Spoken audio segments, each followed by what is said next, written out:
How you doing, Charlie? I'm very well, thank you. How are you all? Good, thank you. Good. I'm sad that Jax doesn't have your accent, on the show. I know, but I just watched her declare it like over and over, and I get to hear it. All right. I like to hear it. I'm gonna chew some gum. That's Okay. all right. It's fine, as long as you still. Okay. All right. How are you guys? Good. How are you doing? Good. So you've been here since yesterday, right? For Pacific Rim. Yep. Yeah. Pacific game yesterday, which is really good. And Yeah, the footage looked amazing. yeah, it's high. It's really nice. I mean, to be in Comic-Con with a Guillermo del Toro film. Right. I mean, that's it feels very. Yeah, I think the last time I appropriate. saw you had just finished filming it at the Yes. gym. So yeah. Yeah, exactly. I was just like, oh yeah, that's right. All right, so let's talk Jax. I mean, he's obviously in a much different place now. He's making all the decisions. He's boss in charge. He's at the head of the table. Yeah. So kind of take us through. Well, I think it's a very exciting and kind of clear time in Jackson's life now. I've had this experience in my life where you toil and toil and toil with a conundrum or a big decision you have to make in life, and you make that decision and feel good about it, and he has for 4 years, for 4 seasons, been trying to figure out a way to get himself out of the club and the life, and now has realized and resigned himself to the fact that that's not going to happen. Right. And that he feels, I think, empowered by it, and there's a clarity and a fierceness to the way he's going about, fulfilling his agenda, which is to ultimately turn back the club to what its original, the dream for it was, and not what Clay has turned it into. But, which I think is really, really, really interesting psychological byproduct of that, is he's realizing that it's not as easy as it appeared to just always do the right thing. Right. There's certain information that he's privy to that he cannot share with the club, which has forced him into a situation of having to lie and manipulate his brothers and do all the shit that he always vilified Clay for. Right. And so I think there's like a certain amount of empathy that he's starting to feel towards Clay, that although Clay is a bastard and ruthless mercenary man, not all of the moves that he made were maliciously motivated, that you just have to compromise your integrity a little bit when you're the king for the greater good. So I think that although he definitely wants to brutally murder Clay, I think there is a slight amount of empathy creeping into that dynamic.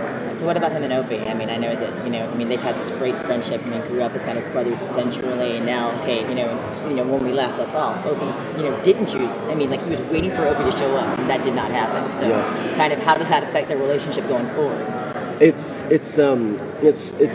heartbreaking. It's two guys that truly love each other, that can't reconcile their differences. Right. And I think it really breaks both of their hearts in a way that it's like breaking up with a wife, or a soulmate, where they're still in each other's lives because their lives are so entangled, but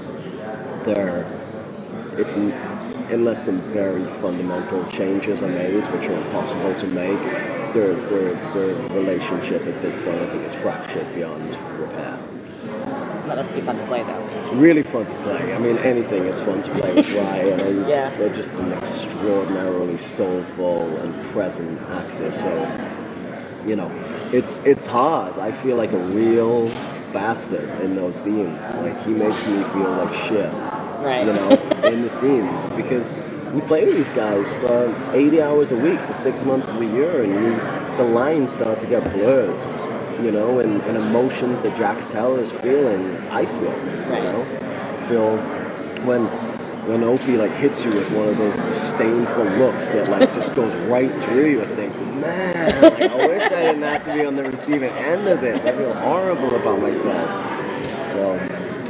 What can you tell us about the Jax and Tara relationship this season? I think that, you know, Tara has gone through a pretty similar evolution to Jax in that she has harbored this desire and this fantasy of getting out of Charlie for a long time, and realized that she has to choose between, you know, her man and or that dream, and she decides she's going to stay, you know. So I think also, which is just, you know, true of the human condition, and you have to make a difficult decision like that. You got to own it, you know. Otherwise, you're just going to torture yourself forever. So I think we're both kind of resigned and fiercely clear on what we're going to do and how we're going to make this work. And no one better get in our way. I mean, and that includes Gemma, and as far as Jax and Tara. It's not. We're not going to see like the same mommy's boy that we've seen for 4 seasons with Jax. When she gets out of line, he tells Gemma, "Bitch, you out of line.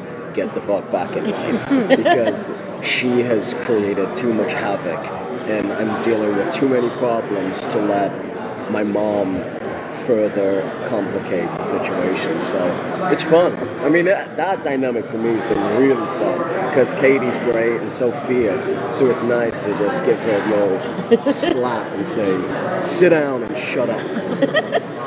One more question? Can you talk about Harold coming in and Jimmy Smith coming in this season, and what it's been like working with them and the characters? It's you know, it's been a constant.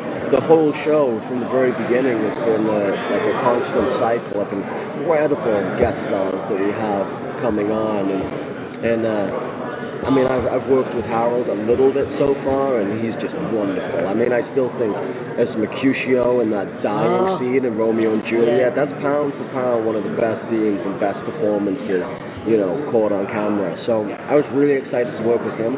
But and I've worked a lot so far with Jimmy, who is just a dream to work with. He's really, really fun and lively, and, you know, passionate about what he does, and that's a very interesting dynamic that's starting to evolve between Jimmy and Jax. Because to begin with, in true Sons of Anarchy style, you know, it's a little contentious. Jax doesn't respect him or trust him. Not that he doesn't respect him, but he doesn't really trust him. He doesn't trust, you know, outside. It's very open, very quickly at all. But then he starts to really kind of watch the guy and admire him, and realizes he can maybe learn a couple things from him and use him, you know, to his own end. So it's that's been some really fun stuff with Jimmy. I really like working with him. Thank you. Thank you.